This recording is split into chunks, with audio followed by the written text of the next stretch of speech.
Good afternoon, everyone. I'm delighted to be here to share with you some of the work that we've been doing. Thank you, Mike, for a very kind introduction. Hopefully that gives you all a sense of why I have so much fun in my job, because I get to do a lot of really exciting projects, some of which I'll tell you about here today. I do have some disclosures, some financial and some non-financial. The non-financial disclosures really have to do with leadership roles that I hold in a variety of radiology societies. So what I hope to share with you over the next hour or so is how we can use imaging informatics to combine it with the principles of patient and family-centered care and really improve the delivery of care in radiology. In some of my leadership roles in the various societies I showed you on the previous slide, I have the opportunity to interact with a lot of patients and patient advocates, and they have shared a number of the challenges that they face as they navigate their care through radiology. And so we'll talk about some of those, and I'm hoping to be able to share with you some of the innovations that we've piloted to directly address some of those challenges. So there are three initiatives that I'm going to talk about. The first is monitoring of non-critical actionable findings. The second is improving patients' understanding of their radiology reports. And finally, some efforts that we have pursued to connect patients directly with radiologists. So we'll start first with monitoring of non-critical actionable findings. I would really be remiss if I didn't first acknowledge the extensive support from the Penn Center for Healthcare Innovation. We were very fortunate as we set down this road over 6 years ago now that Roy Rosen, the Chief Innovation Officer, and PJ Brennan, our Chief Medical Officer, identified this as an important initiative and chose to support it not only with one of the first innovation grants out of the center, but also have continued to support it with mentorship and guidance over the past few years. However, as you listen to some of what we've done, you'll realize that it really wouldn't be possible without the hard work and dedication of the faculty and trainees within the Department of Radiology as well. So I'm really grateful for their contributions to this effort. Now, this scenario is probably familiar to many of you. Patient comes in for a renal ultrasound for abnormal kidney function, and the radiologist identifies an unexpected mass lesion. She puts that into the report, but also picks up the phone and calls the ordering physician to let him know that there's need for further follow-up of this mass because it can't fully be characterized by ultrasound alone. And this information, of course, ends up in the electronic medical record. The ordering physician gets the copy of the report. But it's sort of at that point in the process that we lose a little bit of influence over what happens next. It's possible that the patient is notified of the need for follow-up or not, and we don't know if the patient actually ultimately gets the follow-up. The other piece of this is that we're not always entirely sure on the radiology side if that follow-up is clinically indicated. So, not surprisingly, unanswered questions sort of remain among multiple members of the care team. The ordering physician might be wondering, do I need to order something? What do I order? When does the patient need to have it? The radiologist, on the other hand, is wondering, did that patient actually need this follow-up? Is there additional information that I should have had that I didn't have? And did the patient actually get the follow-up ultimately? And what did it show? So as we started to look at this problem, we were trying to figure out exactly what the need was, because we knew that of some subset of all the patients that we imaged in a year, some of them would have findings of possible cancer. Some of those findings would turn out to actually be benign lesions. Others would actually be new cancers. And then there would be this additional cohort of patients that would be at risk for falling through the cracks from missed or incomplete follow-up. And so as we looked for potential ways to identify who these patients at risk were, we were sort of on the spectrum between a completely manual chart and claims review kind of process to a fully automated solution. And keep in mind, this was now almost 7 years ago that we were looking at this. And so in an effort to get something up and running with the resources that we had, we chose a hybrid approach. And that hybrid approach effectively consisted of first developing a standardized lexicon which we could use to convey the degree of severity or the suspicion of malignancy for a particular lesion. So we crafted an in-house lexicon analogous to BIRADS, but not identical, called Code Abdomen, which I'll show you in a minute.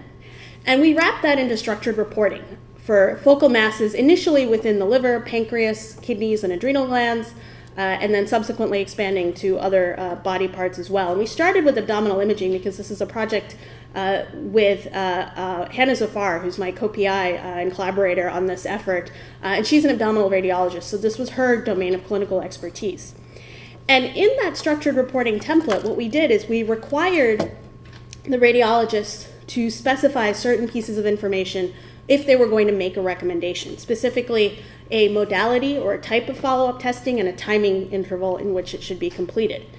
And we wanted to really make the recommendation more explicit so that our referring physician colleagues wouldn't look at a report and wonder about whether or not they needed to order something and what it was they needed to order. And we made use of the structured template mandatory for all candidate imaging examinations. So I referred earlier to code abdomen. This is the lexicon, and there is a description that accompanies each of the numeric categories that you see here. But what I want to summarize for you is that all of these really map to one of three categories, either a benign finding, an indeterminate finding, or a suspicious finding. And we had a separate classification for known malignancy, biopsy proven, in other words, or in some cases technical limitations that prevented us from adequately classifying a finding. So effectively what we did is grouped these into benign, indeterminate, and suspicious findings for the purposes of knowing which patients needed follow-up. And we bundled all of this into a structured reporting template, which appears almost exactly as you see on this slide in the report itself. So again, the numeric category would be displayed for each specific organ, and in the event that the radiologist wanted to make a follow-up recommendation, he or she would be required to specify the modality of the follow-up and the timing. And the reason for this degree of structure was to enable us to actually parse the radiology reports and pull out this information so that we could identify the patients that needed follow-up and follow them through time. So then we needed an engine to actually drive this whole process, and that's where we built ARRTE, which is the Automated Radiology Recommendation Tracking Engine. And ARRTE has three components. It has the data mining module, which goes out to a variety of data sources for the radiology reports, for patient information, for pathology results, pulls all of that into a separate database that also lives behind the firewall, validates it all, and puts it there for a variety of purposes. Another thing that we do in order to maximize the number of patients that we capture who may need follow-up is we contact the radiologists if we cannot correctly identify or accurately identify the categories for each lesion and the follow-up recommendations. So we go back to the radiologist. Sometimes we ask for addenda to reports. There's a lot of review here, too, to minimize the work for the radiologist so that if someone can actually just quickly lay eyes on the report and figure out why the parsing didn't work, we have an intermediate step there as well. And then, of course, there's the follow-up module, which looks at which patients got a recommendation, whether or not they completed it, and then sends messages out to the ordering physicians and non-physician providers to alert them when follow-up can't be identified in the system and we think that it hasn't been completed. So now the workflow looks a little bit different. So now when the patient comes in, the radiologist still reviews the images, reports the result, but now includes this numeric categorization that we're able to pick up from the reports and store in the external ARRTE database. The radiologist may still contact the referring physician directly to let them know, either by phone or through some sort of electronic alert, that there's a need for follow-up. But what also happens is now we have ARRTE sitting in the middle that's able to tell when when follow-up is completed, when it might be scheduled, or when, for whatever reason, it was never completed. And in these latter instances, we're able to then send a series of escalating alerts into the electronic medical record to the ordering physician in the hopes of making sure that patients that have clinically indicated follow-up actually get that necessary follow-up. One of the things that we were faced with as a challenge early on, though, was trying to figure out, we knew we could identify when patients got imaging follow-up, but we didn't have a great way of finding out when they went straight to biopsy rather than to follow-up imaging. So we've been able to address that issue subsequently, and I'll show you how that looks. So we really set out down this road with 4 goals. The first was really to quantify the problem. How many patients do we know of that are at risk of falling through the cracks based on follow-up recommendations that are never completed. And so related to that, we wanted to be able to come up with a system by which we could notify ordering physicians and providers of patients who missed their recommended follow-up, minimize the number of patients that we were actually losing to follow-up, and then evaluate some of the downstream utilization and the consequences of the system as a whole. So one of the things that the system allows us to do is to track patients who've gotten a follow-up recommendation to know where they are in the pipeline, essentially. So we can take a look at the number of patients who got a follow-up recommendation either for an indeterminate lesion or a suspicious lesion. We can see how many of them actually completed the follow-up, how many of them are still scheduled, and ones, at least patients in our system who haven't yet gotten follow-up that we can identify. So our development team has built out a really great solution that allows us to track this. We can see what the original exam date was, what the recommendation was for which organ, when the follow-up is due, the status of particular pathology, and we can clear these to be followed up as messages to the ordering physicians if we can't find a completed follow-up either in imaging or in pathology. And so this is a very nice timeline that we have where we can look to see what the original follow-up recommendation was, when it was made, what other imaging may have happened in the meantime, what other pathology results may be available, what appointments the patient may have in the near future to get a sense of whether this is being monitored or potentially being lost to follow-up. So as I mentioned, it's been quite a few years since we rolled this out, and we've incrementally adapted the system in various ways based on feedback both from our radiology colleagues and from our ordering physician colleagues. We, in fact, did a pretty extensive survey of our ordering physician colleagues early on in the first year or two after we rolled out the system. And there are two particular questions that I want to share with you that we asked them. The first was, do you want recommendations for follow-up in radiology reports? And this is broken down. The dark blue here is the overall response, the light blue is the subspecialists, and the medium blue is the generalist primary care providers. And so you can see here that the primary care generalist physicians overwhelmingly wanted follow-up recommendations, much more so than their subspecialist colleagues. And we asked them, and there were actually no generalist physicians that said that they rarely or never wanted a recommendation, but there were a small but not incomplete number of specialists that did. We asked another question. If you were to get a follow-up recommendation, what would you want it to have? And there was great consensus here between the subspecialist and generalist physicians in that they wanted both a modality of follow-up and a timing to be specified for the recommendation. So we actually got individual feedback based on this as well, and particularly from our oncology colleagues who shared anecdotes of patients who would print out their reports from the patient portal that would talk about the status of their cancer, their metastatic disease, but also a new finding in another organ and make a follow-up recommendation for it. And they would bring that report to their oncologist and say, hey doc, the radiologist says I need another study. And it didn't make sense in the context of their greater care, and so they were having to have these conversations with patients to explain why the radiologist said that they needed a follow-up, but it didn't really make sense in the larger context. And so we realized that as we thought about our original goal of keeping patients from falling through the cracks, oncology patients who were plugged into oncology had very careful monitoring of their care, of their follow-up appointments, of their testing, and their oncologists knew the whole picture so much better than we did. So that was perhaps not the patient population that we were intending to cover with this follow-up monitoring system. So we actually created Code Oncology, which is not true RESIST reporting, but RESIST-like reporting. So it's a structured template now that discusses the state of existing lesions and the state of new lesions, if any were present. And now in patients with a known malignancy, we actually use Code Oncology instead, so that we're not unnecessarily making follow-up recommendations for cancer patients that may not make sense in the context of their disease. The other piece of feedback we got from our radiologists was that you know what, for these 4 organs, this is great, but I recommend follow-up for things that are not in the liver, pancreas, kidneys, and adrenal glands. Obviously, in abdominal imaging, we cover the pelvic organs, you cover the lung bases, you cover the hollow viscus.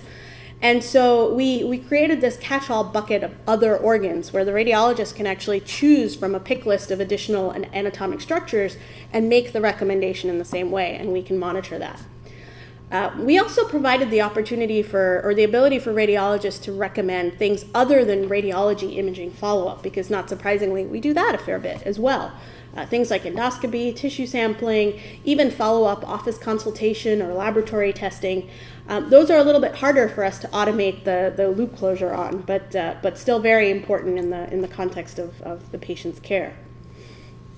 And as I mentioned, we started to send these notifications out to the ordering physicians.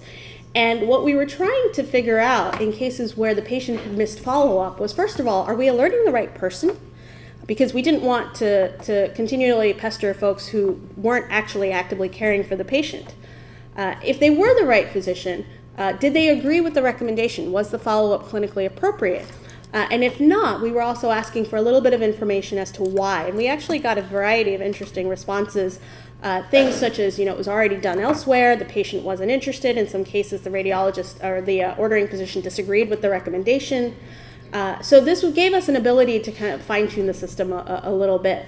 One thing, unfortunately, that it doesn't allow us to do is place an order for the follow-up and hand it to the ordering physician to be able to approve or disapprove. We're hoping to be able to have that capability someday, but it's not something that we have at this point.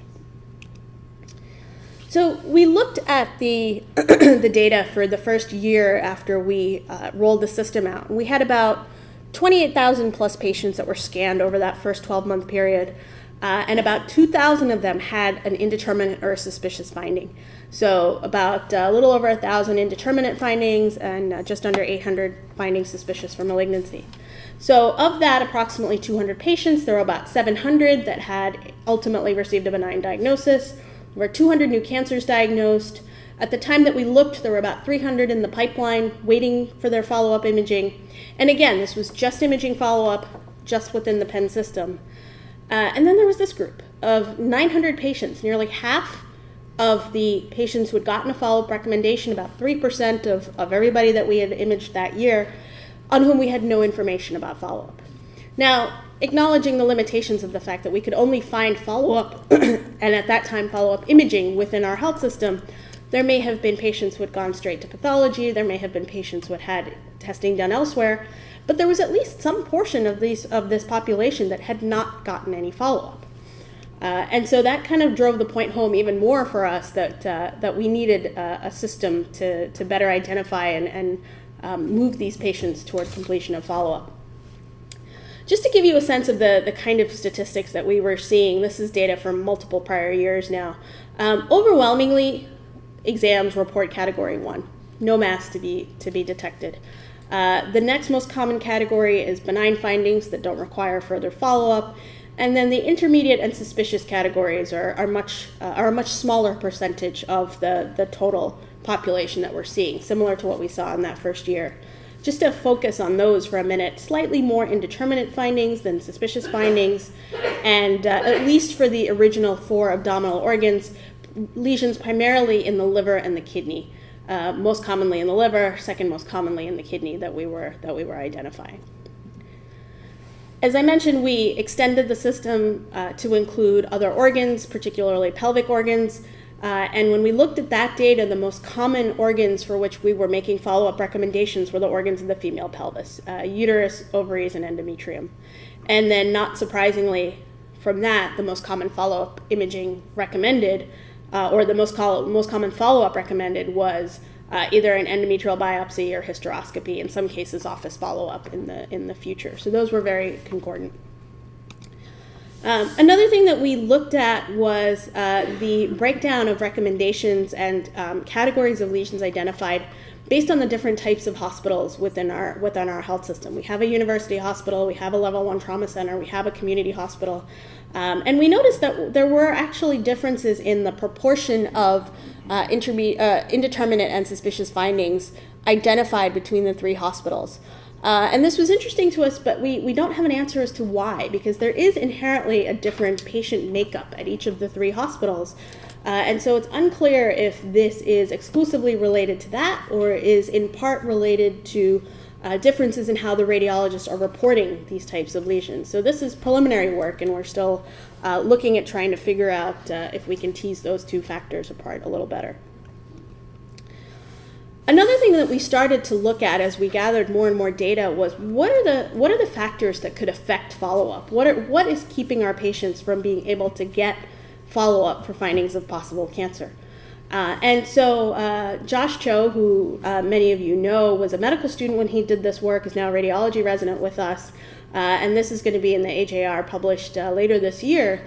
He wanted to look at the difference between modifiable and non-modifiable factors, and the modifiable factor, specifically how far away a patient was from a PET imaging facility and whether or not that made a difference as to whether they got their follow-up. So he looked at about 1,600 patients with indeterminate findings. We didn't look at patients with suspicious findings, just the indeterminates here. About 1,000 of them got follow-up within 12 months, which was usually the longest interval of follow-up. There were about 600 that didn't, and about 75 of these were deceased within the 6 months of that initial examination, so we excluded them from the analysis. And so there were about 556 patients that were lost to imaging follow-up in this total cohort. And we had a hypothesis initially that the further away you got from any PEN imaging facility, the less likely you were to get your follow-up. And it didn't really seem to have an effect as if you were near any PEN imaging facility. But if we looked at patients' distance to HUP specifically, or to the 3 downtown hospitals, we saw that there was actually an effect. And we thought that this was fascinating. It wasn't, in fact, that the further away you got, the less likely you were to get your imaging. 30s of the majority of the cohort that we looked at actually ended up being young patients who were very close to the health system. Initially seen within the ER, these were often patients who had a handful of encounters, sometimes only one encounter with our health system, and it was an emergency room visit. They had an imaging study, it had a finding of possible cancer, and then there was no follow-up. Usually uninsured patients as well. So this was really revealing to us, and actually has now prompted some downstream collaborations with the emergency room, with our hospitalist colleagues, hopefully to try to actually make what is effectively a public health intervention to try to capture some more of these folks so that they aren't walking around with the finding of possible cancer that hasn't been evaluated. We also did a chart review of a different cohort of patients to try to figure out what some of the reasons were that patients didn't have documented follow-up. In some cases, they were just flat out lost to follow-up. They'd had that one interaction, we never saw them again. In some cases, we knew that they had moved to another state, and so their care was no longer within our system. And then there were instances where the follow-up was ordered, but never performed. The patient never actually scheduled the appointment to come back. There were some instances where the ordering physician, in this case primary care physicians, didn't acknowledge the imaging results and didn't order the follow-up testing. And there were some issues around discharge summaries and not having that imaging finding that required follow-up that was performed during an inpatient stay effectively documented and communicated. So you can see there are certainly some opportunities here for improvement and intervention where we can get more of these patients plugged in. We looked at another subset of data, about 590 organ follow-up recommendations in just over 500 patients.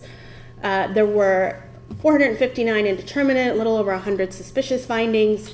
And the interesting thing, as I mentioned initially, is that just because we recommend imaging, it doesn't mean that the patient's necessarily going to get imaging. Some of them may go to pathology instead, or surgical resection.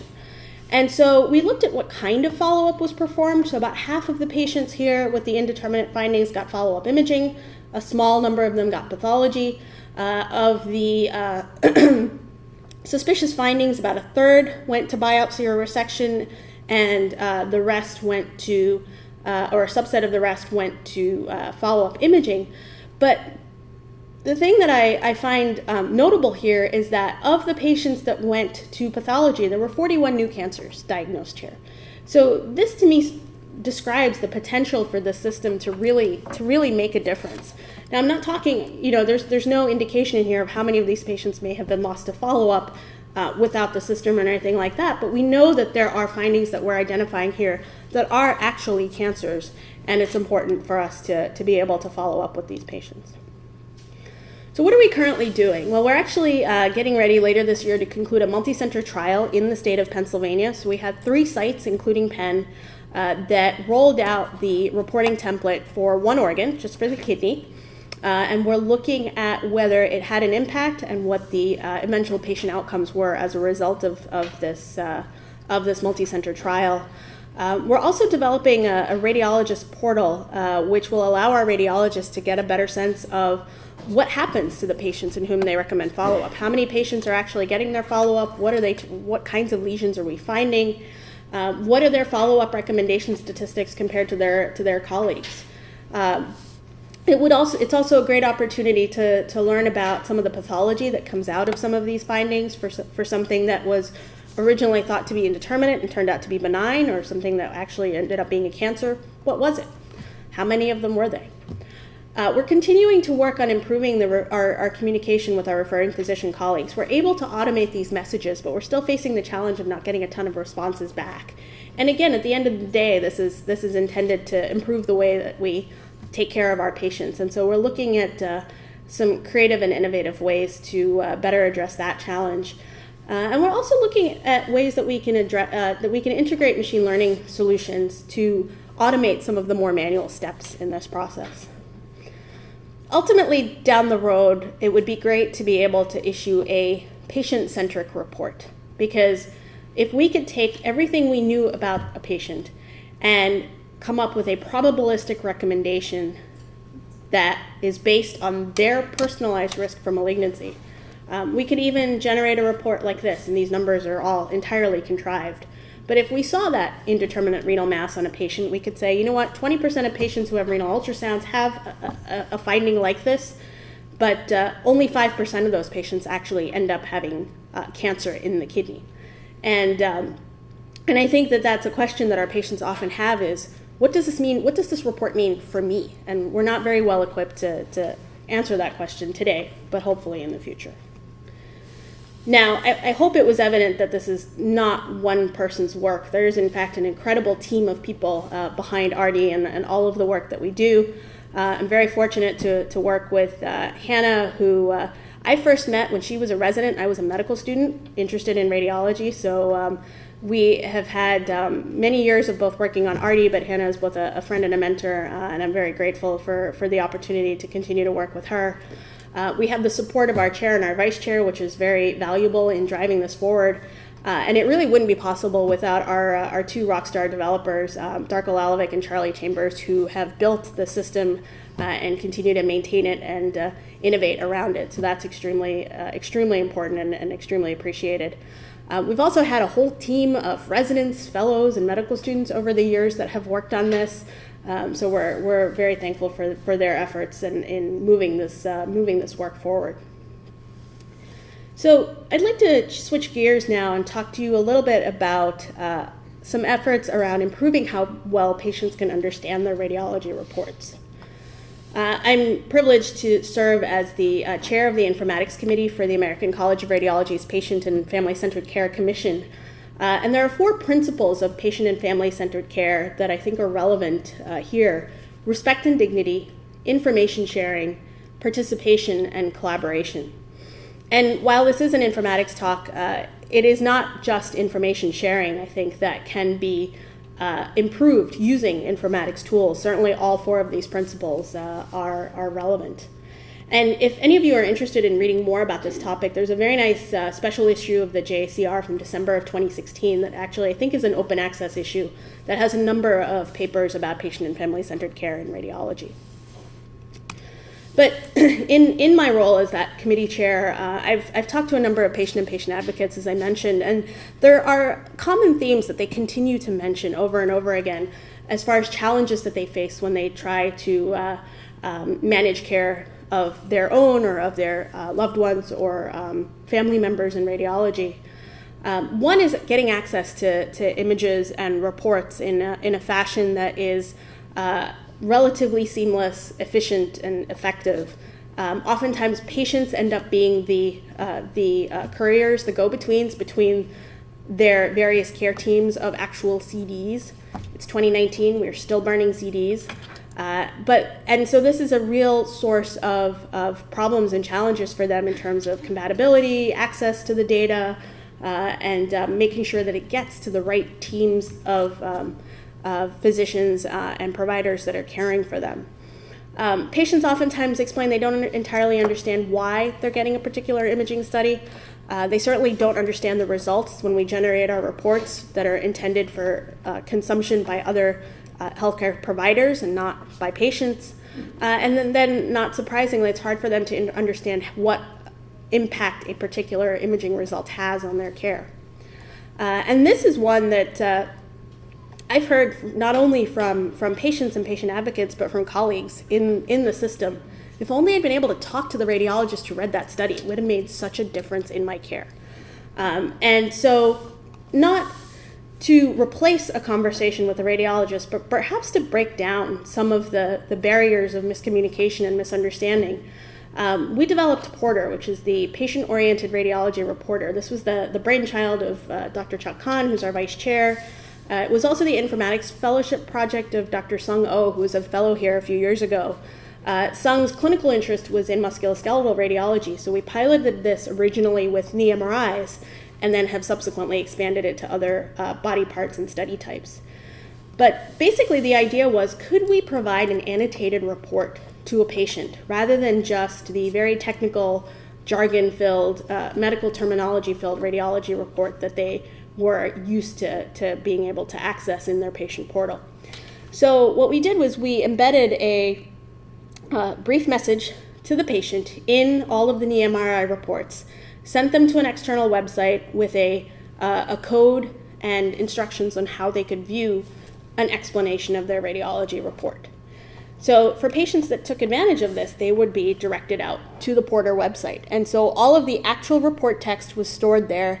No PHI was transmitted outside of the firewall. Everything was hashed and encrypted to still allow a patient to access the correct report, but not to reveal any of that protected health information.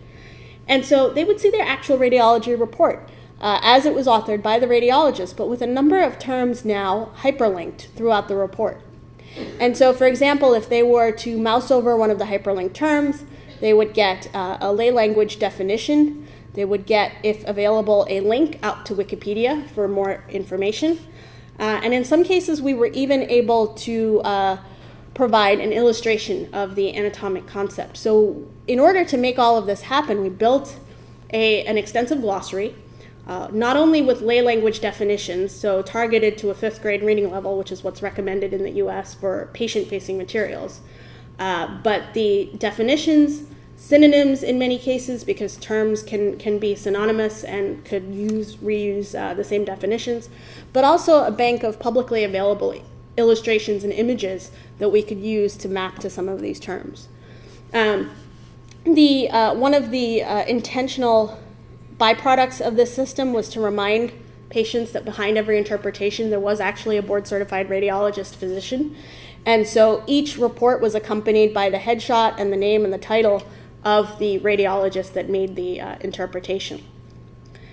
And so we piloted this with a small set of patients who clicked on the link out of their portal and went and reviewed their reports on Porter.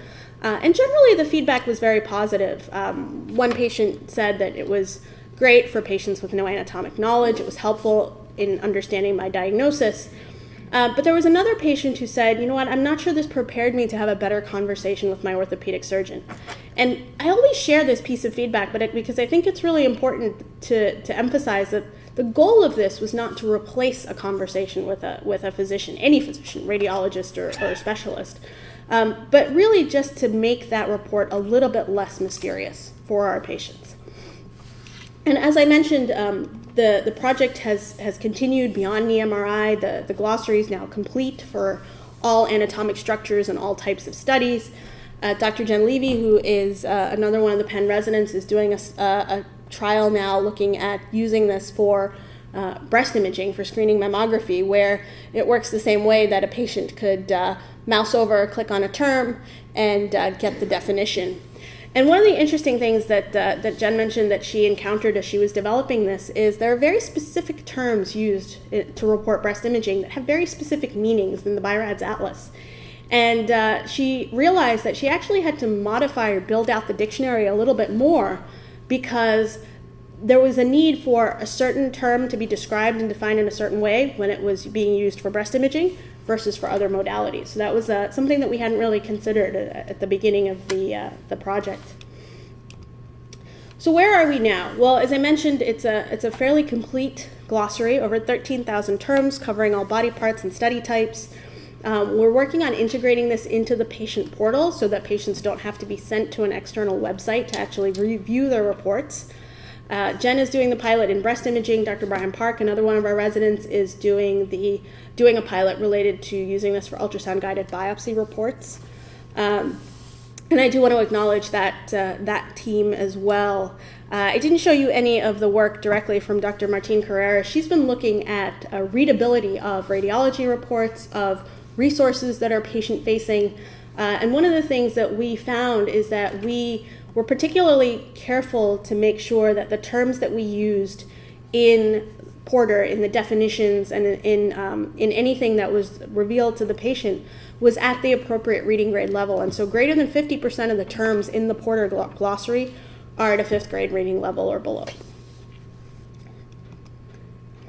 So finally, an initiative to help to directly connect patients and radiologists. Again, reminding you of multiple conversations that I've had where patients and family members have said, you know what, I want to be able to talk to the radiologist that interpreted the examination. And so we had a hypothesis that we could actually facilitate this direct contact in a big, busy academic medical center with minimal increased effort on the part of the radiologist. And so this was actually my Informatics Fellows group project a couple of years ago. We started talking about this topic during one of our sessions, and they got together and they decided they wanted to pilot it, try a group project, and see how it went. And imitation being the highest form of flattery, we knew that there are practices in the US where, private practices in particular, where the radiologists put their phone number at the bottom of every report.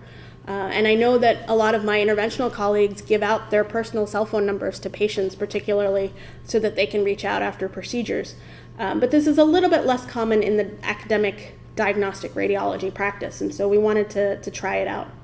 So just as we did with Porter embedding a note in the report, we embedded a note to the patient in the report, in every report that the fellows interpreted.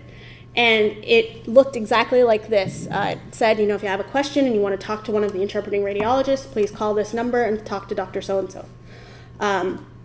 We tried this 2 ways, so you'll notice there's a little text tag here at the bottom right. We tried one approach where we just said to speak to one of the interpreting radiologists, and we tried another where we actually put the name of the trainee or the faculty member in the report itself. Unfortunately, we didn't have enough statistical significance to tell if having the name of the radiologist actually made a difference. So how did this work? Well, we used Google Voice because that way there was always a way for the patients to call the radiologist, but it didn't reveal the personal phone number, and it also gave us the backup of a voicemail system because we knew that there were times when the authors of these reports weren't going to be available, and we didn't want to leave patients hanging if they were calling. So the Google Voice number allows you to choose during what periods of time you want to pass a call through versus send it to a voicemail. And the participants in the trial basically configured this for their cell phones, chose the time intervals, and then had the option to have an off hours message or an extended leave message. And in both instances, patients were instructed to call 911 in the event of an emergency or to call the radiology department if the fellow knew that he or she was not available for an extended period of time. Otherwise, they were promised a call back within 24 hours. So we ultimately only ended up having 4 radiologists participate. We had the group of fellows and Dr. Evan Siegelman, who many of you know, I'm sure, And not everybody was on clinical service during the period of the trial because of the way rotations were set up. So we ended up with 4 radiologists over a span of about 8 months. Every call that they received was logged, whether it was from a patient or a non-patient. And so over that time period, there were about 4,000 exams that were interpreted, primarily outpatient exams, many fewer in ED or inpatient studies, mostly cross-sectional imaging rather than X-ray. And from 4,000 exams, we got 27 calls. 5 of them were actually from physicians. And on average, people spent about 7 minutes on the phone and spent about another 5 minutes to actually consult additional resources, colleagues, or other to resolve the issue. So looking just at the 22 calls from the patients, they were about 9 minutes long on average. And this is a sample of the kinds of things that patients called about. In some cases, to know what the report meant, a specific question about terminology that was used, in some cases, a question about something that wasn't mentioned in the report that they were wondering about, what impact the results were going to have on their management. In a handful of instances, to mention that there were errors in the report, and there were a smattering of other reasons. Overall, in addition to the time spent on the phone, radiologists usually needed another 5 minutes beyond that to do things like look at the report, look at the images and packs, look at the priors, look at the patient's chart in some cases, just do a general lookup of a reference or to consult a colleague. Because we got so few calls, on average, we only called on about 0.5% of the cases that were interpreted. So averaging that time out over all of the interpreted exams, that was an extra 5 seconds. So it was a successful pilot. Obviously, to scale this beyond this point requires additional considerations as to how to manage when the call volume may potentially increase. But it's something that we were certainly excited about and hoping to expand.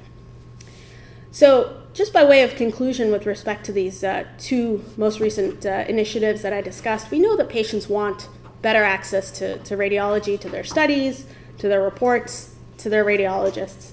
And we can actually use informatics solutions to facilitate this access and really drive how we implement the principles of patient and family-centered care. It wouldn't be an informatics talk without some mention of AI, and we'll just conclude by saying, while this is, I think, a little bit less so now the popular notion in the coverage of radiology and the role of machine learning in radiology, it's certainly, I guess, exciting to think of the man versus machine approach, but I hope that you all seen, and if not, that you will soon see that it is really a much more collaborative future that we have ahead of us, and I think it's a really exciting time to be a radiologist. So thank you for the opportunity to share some of the work that we've been doing. It's been a pleasure to participate in this seminar series, and I'm, of course, happy to take questions. Thank you.